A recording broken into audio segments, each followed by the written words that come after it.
സുജാതെ, അവള് വിളിച്ചിരുന്നോ? അവൾ എങ്ങോട്ടാ പോയേ? എന്തെങ്കിലും വിവരം കിട്ടിയോ അവളുടെ? വിളിച്ചിട്ട് കിട്ടിയില്ല ദാസേട്ടാ. ഞാനും കുറെ സമയം ട്രൈ ചെയ്തു. ഞാൻ ഒന്നുകൂടി ശ്രമിച്ചു നോക്കാം. കുറച്ചു മുമ്പ് വിളിച്ചപ്പോ ഹിന്ദിയിലെ മെസ്സേജ് കേട്ടെ.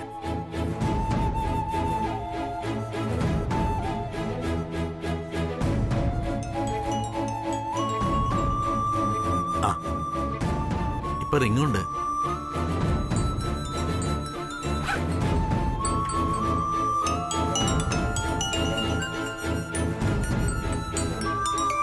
അച്ഛനെ വിളിക്കണേ. ആര്? ദാസേട്ടനോ? എന്നാ എടുക്കണ്ട, അത് പ്രശ്നവും.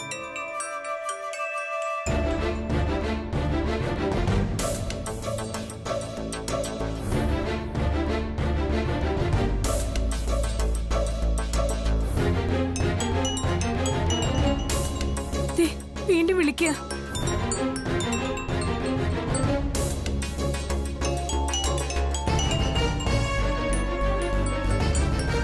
മകളെ കാണാത്തൊരച്ഛനാ ഇനിയും വിളിച്ചോണ്ടിരിക്കും. നീ മൊബൈൽ സ്വിച്ച് ഓഫ് ചെയ്തേക്ക്.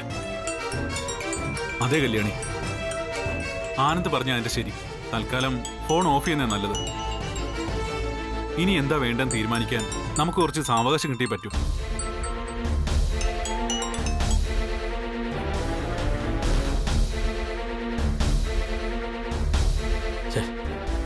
വീണ്ടും സ്വിച്ച് ഓഫ് ആയി.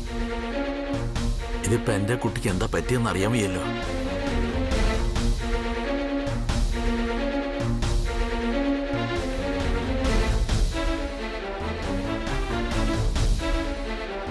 ദാസേട്ടാ, ഒരു കാര്യം. എന്താ സുജാതെ? ഇത് ഡൈനിങ് റൂമിൽ കല്യാണി വെച്ചിട്ട് പോയതാ. വേറെ ആരും അറിഞ്ഞിട്ടില്ല. എടുത്തു നോക്കിയപ്പോ എനിക്ക് തോന്നി ഇതാദ്യം ദാസേട്ടനെ കാണിക്കേണ്ടതെന്ന്.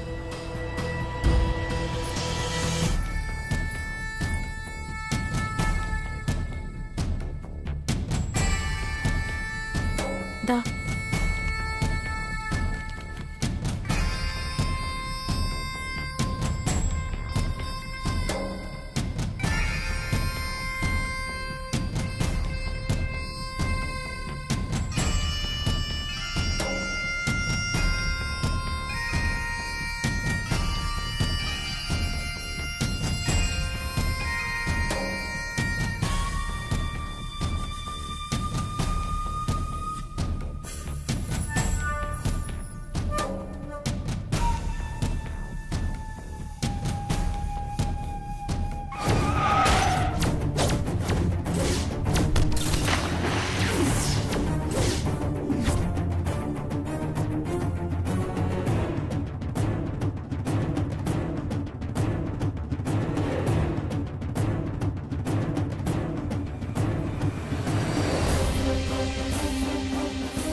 ഇനി വിഷമിച്ചിട്ടൊന്നും ഒരു കാര്യമില്ല. ഇപ്പോഴുള്ള ഈ വരവ് ഒഴിവാക്കായിരുന്നു. ആ, അത് കഴിഞ്ഞു. നീ ഇപ്പൊ മുറി പോയെന്ന് ഫ്രഷ് ആവുക. ബാക്കി നമുക്ക് ആലോചിക്കാം. സുബ്രു, ആ ദാ ചെല്ല.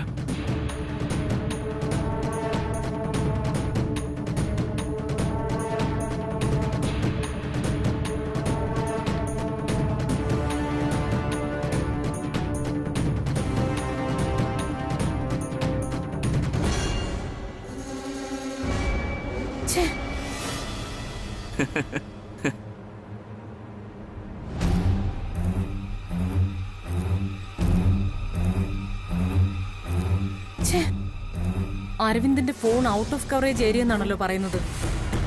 ഹോസ്പിറ്റലിൽ എന്തായെന്ന് അറിയാനും വയ്യല്ലോ. ആ അല്ല, കൃഷ്ണേട്ടൻ അവിടെ ആ ഗൈനക്കോളജിസ്റ്റിന്റെ ഹസ്ബൻഡിനെ അറിയില്ലേ? അദ്ദേഹത്തിന്റെ ഫോൺ നമ്പർ അറിയാമോ?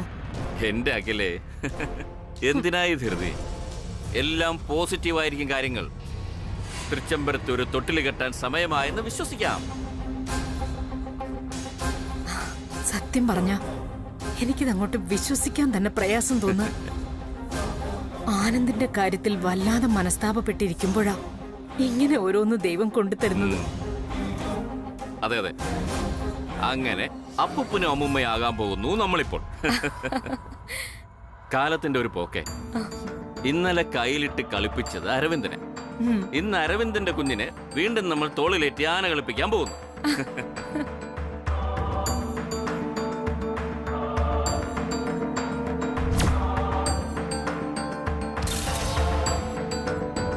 കാലം ഒരു ചക്രം പോലെ തിരിയുന്നു എന്ന് പറയുന്നത് പരമമായ സത്യമാണ്.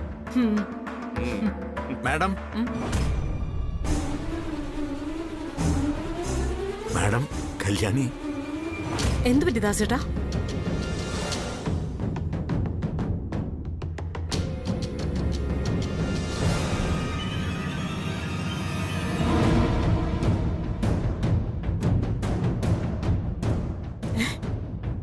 ഇത് ഞാൻ കല്യാണിക്ക് കൊടുത്ത തൃച്ചംബരത്തെ പരമ്പരാഗത മാലയല്ലേ? ഇതെങ്ങനെയാ ദാസേട്ടന്റെ കയ്യിൽ? കല്യാണി എവിടെ? ആ, ഇതെന്തോന്ന് പ്രേമലേഖനോ? മാഡം, എന്നോട് പൊറുക്കണം. വേറൊരു വഴിയും ഇല്ലാത്തോണ്ടാണ് ഇങ്ങനൊരു കത്ത്. ചെയ്യുന്നത് തെറ്റാണോന്നൊന്നും അറിയില്ല മാഡം. ഈ പരമ്പരാഗത ചെയിൻ എന്റെ കഴുത്തിൽ അണിഞ്ഞതിന് ശേഷം എന്നും ഓരോരോ അപശകുനങ്ങളാണ് നടക്കുന്നത്. മാഡം കണ്ടതാണ് അന്ന് വിളിപ്പുറത്തമ്മയ്ക്ക് പൂവിട്ട് നോക്കിയപ്പോഴും എതിർഫലമായിരുന്നു ദേവി കാണിച്ചു തന്നത്. അപ്പോ മുതൽ ഇവിടെ ഏതോ വലിയ ആപത്ത് വരാൻ പോകുന്നത് പോലൊരു തോന്നൽ എനിക്കുണ്ട്. ഊണിലും ഉറക്കത്തിലും വരെ ഒരു തരം ഭയം. അതുകൊണ്ട് ഞാൻ ഇത് കഴുത്തിന്ന് ഊരുകയാണ്. ഈ ചെയിനിന്റെ മൂല്യം അറിയാഞ്ഞിട്ടല്ല, പക്ഷേ അതിനേക്കാൾ വലുതാണ് കല്യാണിക്ക് ഈ തൃച്ചംബരത്തിന്റെ സന്തോഷം.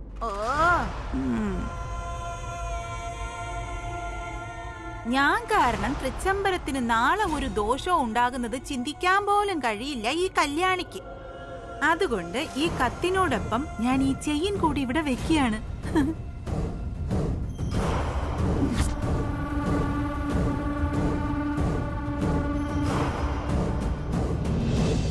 ഗുഡ്. ഇനി ഈ ചെയിൻ ഒരിക്കലും നഷ്ടപ്പെടാതെ ഭദ്രമായി സൂക്ഷിക്കണം. മനസ്സിലായോ? ശരി മാഡം. മാഡത്തിന്റെ വാക്ക് ധിക്കരിക്കേണ്ടി വന്നതിന്റെ ശിക്ഷ സ്വയം ഏറ്റുവാങ്ങി ഞാൻ ഈ വീട് വിട്ടു പോവുകയാണ്.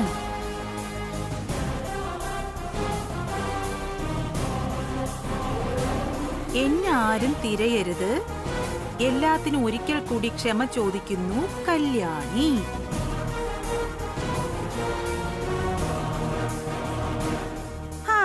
ഇനി ഇത് ഈ വീട്ടിൽ ചില്ലിട്ട് സൂക്ഷിച്ചു വെക്കാം. കോടതി സമക്ഷം കത്ത് വെക്കുന്നു.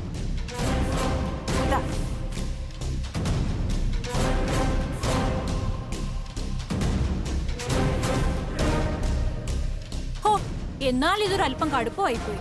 തൃച്ചംബരത്തുനിന്ന് ഗിഫ്റ്റ് കിട്ടിയ ഒന്നും തന്നെ ആരും ഇതുപോലെ വലിച്ചെറിഞ്ഞിട്ട് പോയ ചരിത്രമില്ല. എനിക്ക് വല്ലതുമാണ് അഖിലാന്റി തന്നിരുന്നെങ്കിലേ എന്നും പൂജിച്ച് ചന്ദനവും കുങ്കുമവും തൊട്ട് ഞാനത് കഴുത്തിൽ അനങ്ങാതെ ഇട്ടിരുന്നേനെ. ആ, അതെ അതെ, നീ പറഞ്ഞതാണ് ശരി. ഈ പരമ്പരാഗത ചെയിനിന്റെ മഹത്വവും മൂല്യവും അറിയായിരുന്നെങ്കിൽ ഇതിങ്ങനെ ഒരു പീറ കടലാസ് കഷ്ണത്തോടൊപ്പം വലിച്ചെറിഞ്ഞിട്ട് പോവുമായിരുന്നു അവള്. വെറും എച്ചിൽ പാത്രം കഴുകുന്ന ആ മൂദേവി തൃച്ചംബരത്ത് അഖിലാണ്ടേശ്വരിയെ അധിക്ഷേപിച്ചതിന് തുല്യമായി ഈ കാണിച്ചിരിക്കുന്നത്. മതി, ഇതിന് നീ ഇനി പുതിയ വ്യാഖ്യാനങ്ങളൊന്നും കൊടുക്കണ്ട. ഞങ്ങൾക്ക് ബുദ്ധിയും മൂളയൊക്കെ ഉണ്ട്, വായിച്ചു കേട്ടത് മനസ്സിലാക്കാൻ. ഓ ദാസേ, എന്താ കല്യാണി ഇങ്ങനെയൊക്കെ? സത്യം പറയാം, അവൾ ഇങ്ങനെ ഒരു നെറിയേട് കാണിക്കുമെന്ന് ഞാൻ കരുതിയില്ല. ഇതെന്റെ തെറ്റാ. കൊള്ളാം, നല്ല തന്ത. ഇന്ന് ഈ നിമിഷം വരെ സ്വന്തം മോള് വീട്ടിൽ നിന്ന് ഇറങ്ങിപ്പോയതെങ്കിലും അറിഞ്ഞുമായിരുന്നോ ഇയാള്? ഇല്ലല്ലോ. അതാണ് പോയിന്റ്. ഏതായാലും ഒരു കാര്യം തൃച്ചംബരത്തുള്ളവര് കേട്ടാ കൊള്ളാം. അർഹതയില്ലാത്തവരെയൊക്കെ തോളിലേറ്റി നടന്ന ഇതും ഇതിന്റെ അപ്പുറവും നടക്കുമെന്ന് എനിക്ക് നേരത്തെ അറിയായിരുന്നു. ആ പരമ്പരാഗത ചെയിൻ അവളുടെ കയ്യിൽ കൊടുക്കരുതേ കൊടുക്കരുതേ എന്ന് ഞാൻ തലയിൽ കൈ വെച്ച് പറഞ്ഞതാ. പക്ഷെ ആരും കേട്ടില്ല.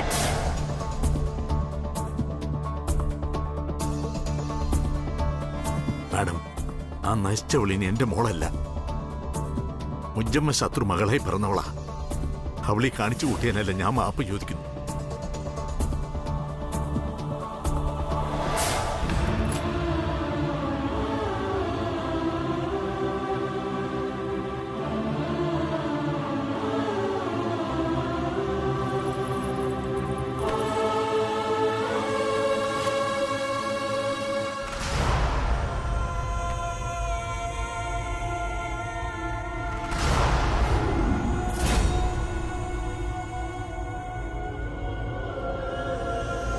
ദാസ് വിഷമിക്കണ്ട, അവള് ദൂരെ എവിടെയും പോയി കാണില്ല. നേരം വെളുത്തതല്ലേ ഉള്ളൂ. അമ്പലത്തിലോ മറ്റോ പോയി കാണും. നമുക്ക് കണ്ടുപിടിക്കാം. വേണ്ട സാറേ, എനിക്കിനി അവളെ വേണ്ട. വീട്ടിൽ നശിച്ചവൾ എവിടെയെങ്കിലും പോയി തൊലഞ്ഞാൽ മതിയായിരുന്നു. എനിക്കതിൽ ഒരു സങ്കടവും ഇല്ല, ഒരു സങ്കടവും.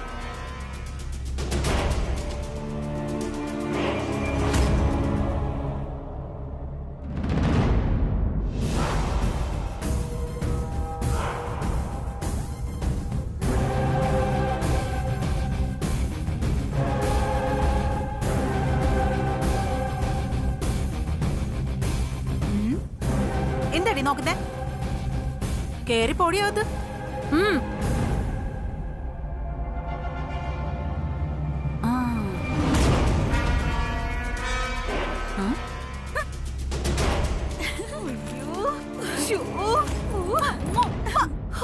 ഇന്നത്തെ കണി കൊള്ളാടി. ആ അടുക്കളക്കാരിയുടെ കയ്യിൽ നിന്ന് എങ്ങനെ പരമ്പരാഗത ചെയിൻ തിരികെ വാങ്ങാന്ന് ചിന്തിച്ചിരുന്നപ്പോഴാ അവള് തന്നെ ചെയിനും കൊണ്ട് വെച്ചിട്ട് നാടെടുത്തത്. ഏതായാലും അവളുടെ ശല്യവും തീർന്നു. എടി, ഇത് നമുക്കൊന്ന് ആഘോഷിക്കണം. പിന്നല്ലേ?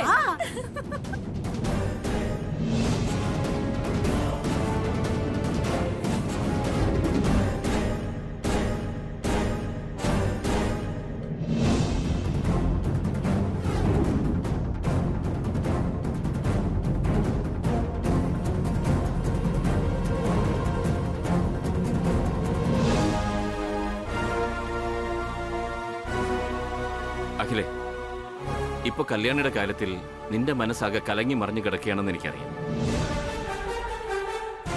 കല്യാണി പക്ഷേ ഇത് ആദ്യമായല്ല പോകുന്നതും വരുന്നതും. അതുകൊണ്ട് തൽക്കാലം അതിനെപ്പറ്റി വേറെ ചിന്തകളൊന്നും വേണ്ട. നീ ഇപ്പൊ ആലോചിക്കേണ്ടത് തൃച്ചംബരത്തേക്ക് ഒരു പുതിയ അതിഥി വരാൻ പോകുന്നതിനെ കുറിച്ചാണ്. നമുക്ക് പിറക്കാൻ പോകുന്ന പേരക്കുട്ടിയെ കുറിച്ച്. സോറി കൃഷ്ണേട്ടാ, കല്യാണിയുടെ കാര്യം എനിക്ക് പെട്ടെന്നങ്ങ് മറക്കാൻ പറ്റില്ല. അവൾ എത്ര അഹങ്കാരിയായിട്ടാ ഞാൻ ഗിഫ്റ്റ് കൊടുത്ത ആ പരമ്പരാഗത മാല ഊരി എറിഞ്ഞിട്ട് പോയത്.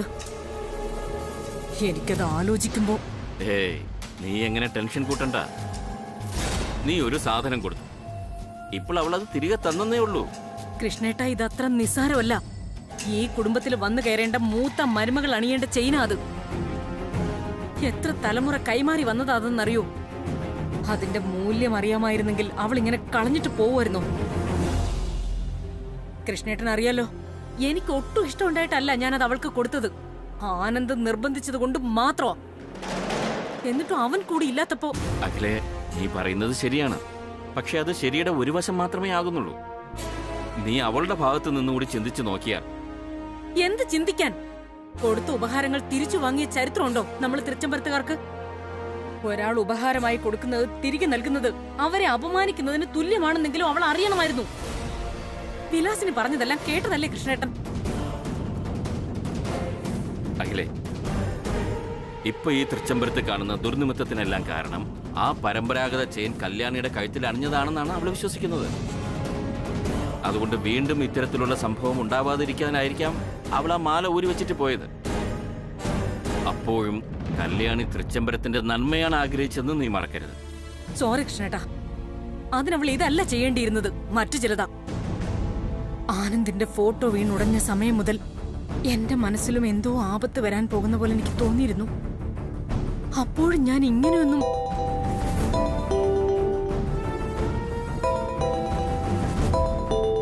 സിക്കന്ദർ മുംബൈ, മൈ ഗോഡ്, നീ ഇപ്പോഴും ഇതുപോലുള്ളവരുമായിട്ടൊക്കെ സംസാരിക്കാറുണ്ടോ? സംസാരിക്കേണ്ടി വന്നു. അന്ന് ആ മാർവാടികളിൽ നിന്നും നമുക്ക് കിട്ടേണ്ട കാശ് വസൂലാക്കാൻ കൊട്ടേഷൻ കൊടുത്തതാ. പിന്നിപ്പോഴാ വിളിക്കുന്നത് നമ്മുടെ ആനന്ദിനെ കുറിച്ചുള്ള ഡീറ്റെയിൽസ് കിട്ടാൻ.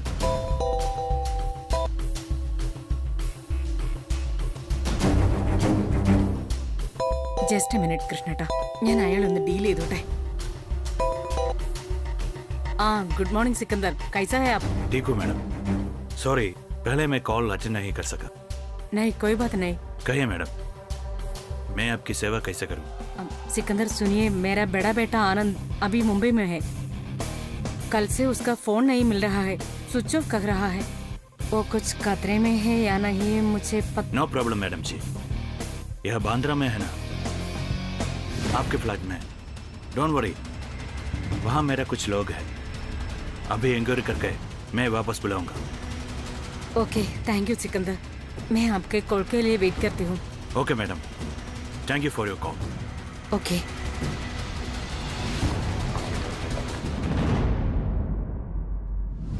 ഇതിന്റെയൊക്കെ വല്ല ആവശ്യം ഉണ്ടായിരുന്നോ അഖിലേ?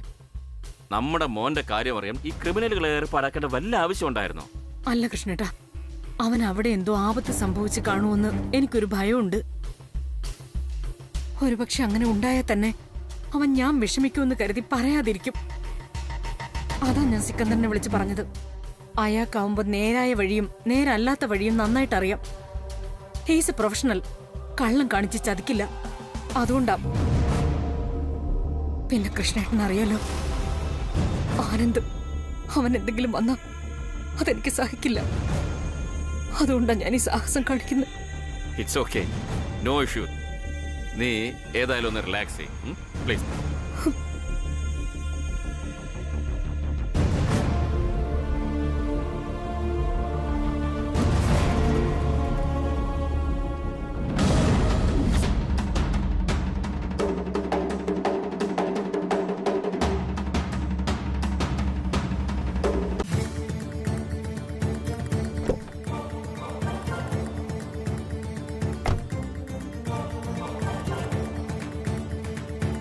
അയ്യോ നന്ദനെ പൊളിച്ചു. ഏതായാലും നമ്മൾ കളിച്ച നാടകം ഏറ്റു. അവന്റെ മുംബൈ യാത്ര മുടങ്ങിയല്ലോ. ഇതാ ഞാൻ പറഞ്ഞത്, പെണ്ണൊരുമ്പിട്ടാൽ ബ്രഹ്മനും തടുക്കാൻ പറ്റില്ലെന്ന്. അല്ല അരവിന്ദ് എവിടെ? ആ കക്ഷി ആ വഴി അങ്ങ് ഓഫീസിൽ പോയി. ആന്റി ആണോ ഇതിന്റെ പിന്നിലെന്ന് അരവിന്ദിന് ചെറിയൊരു സംശയമുണ്ട്. ആ അതൊന്നും സാരമില്ല. അല്ലെങ്കിൽ തന്നെ അവൻ എന്നെ സംശയിക്കാതിരിക്കുകയാണോ? നമ്മുടെ പ്ലാൻ സക്സസ് ആയല്ലോ, എനിക്ക് അത് മതി. വിലാസിനിക്ക് ബാക്കിയെല്ലാം ചീള് കേസാ. അകത്ത് ആന്റിയും അങ്കിളും ഒക്കെ എന്റെ വിശേഷം അറിയാൻ കാത്തിരിക്കുകയായിരിക്കും. അത് ഓർക്കുമ്പോഴാ ചെറിയൊരു വിഷമം. ഓ എന്ത് വിഷമം? അത് ഞാൻ പറഞ്ഞില്ലല്ലോ. ഇതിനിടയ്ക്ക് ഇവിടെ വേറൊരു ഡ്രാമ നടന്നിരിക്കുക. ആ കല്യാണി ഇല്ലേ, തൃച്ചംബരത്തെ ചട്ടിയും കലവും കഴുകുന്ന വേലക്കാരി, അവൾ ഇവിടുത്തെ പരമ്പരാഗത മാലയെ ഊരി വെച്ച് അതിന്റെ കൂടെ ഒരു കത്തും എഴുതി തൂക്കി കൊച്ചു വെളുപ്പാങ്കാലത്ത് ഇവിടുന്ന് ഇറങ്ങിപ്പോയി. ലേറ്റസ്റ്റ് ഒളിച്ചോട്ടം. ഒളിച്ചോട്ടോ? സത്യമാണോ ആന്റി ഈ പറയുന്നേ? വിശ്വസിക്കാൻ വയ്യല്ലോ. അതെന്താ നന്ദനെ നീ എന്നോട് ഇങ്ങനെ ചോദിക്കുന്നേ? ഞാൻ എന്താ നിന്നോട് കള്ളത്തരം പറയാണോ? നിനക്കും കൂടി സന്തോഷാവുന്ന കാര്യമാണല്ലോ എന്നോർത്ത് പറഞ്ഞു എന്നേ ഉള്ളൂ. ആ വേണമെങ്കിൽ വിശ്വസിക്കും, അത്ര തന്നെ.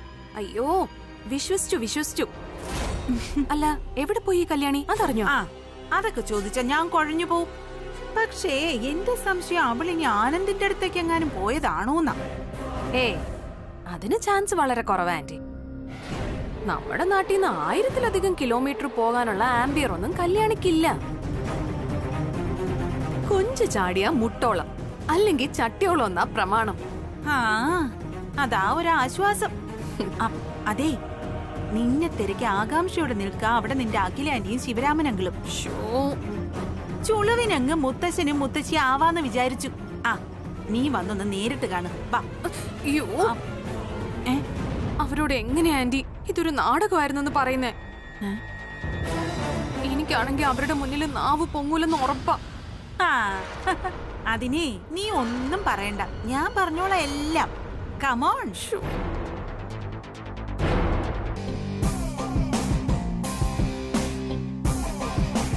നന്ദന വരുന്നുണ്ട്, നീ തന്നെ ചോദിക്കേ റിസൾട്ട് എന്തായെന്ന്.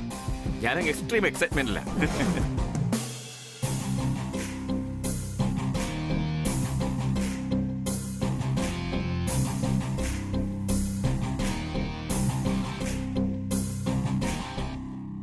മോളെ ഡോക്ടർ ദൈവം അനുഗ്രഹിച്ചില്ല ശിവരാമേട്ട. റിസൾട്ട് നെഗറ്റീവാ.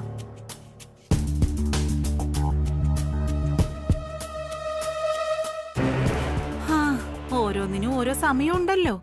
സമയമാവുമ്പോ എല്ലാം നടക്കുമായിരിക്കും. ആന്റി ഞാൻ മോളെ നോ പ്രോബ്ലം. തൽക്കാലം നീ പോയി കുറച്ച് റെസ്റ്റ് എടുക്ക. ശരീരത്തിനും മനസ്സിനും അത് അത്യാവശ്യം. അതെ അതെ, നീ വാ നന്ദനെ.